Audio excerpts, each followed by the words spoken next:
तर काही सकाळी उठलो, आंघोळीला गेलो, सगळं आंघोळ वगैरे करून बाहेर आलो, वस्त्र धारण केले ना निघालो सरळ मंदिराकडे चाललो. देवाचं दर्शन केलं, चप्पल काढली, मंदिरात गेलो, देवाचं दर्शन घेतला ना सरळ बाहेर येऊन रिक्षा पकडून सरळ मी निघालो दुकानाकडे, आपल्या केकच्या दुकानाकडे ना आलो. सगळे केकचं दुकान उघडला, शटरवर केला, सगळं लाईटी वगैरे लावून घेतल्या. पहिले लाईटी वगैरे लावून झालं, तेवढ्यात मग लगेच मी साफसफाई केली पूर्ण दुकानाची ना. तेवढ्यात लगेच केकचा माल पण आला. केकचा माल आला, मग केक हळूहळू फ्रीजमध्ये लावायला घेतले.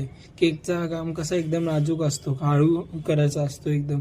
हात वगैरे लागला तर केक डॅमेज होतो, म्हणून एकदम आरामात केक लावले.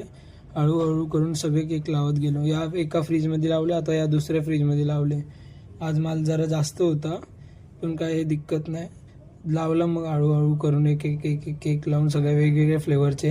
दिसायला पण कसा चांगला दिसला पाहिजे. मग काचा पुसल्या, जरा काचा घाण दिसत होत्या ना. तेवढ्यात आला AC सर्व्हिसवाला. AC सर्व्हिसने एवढा वेळ घेतला की व्लॉग संपत आला, पण याची AC ची सर्व्हिसिंग नाही संपली अजून.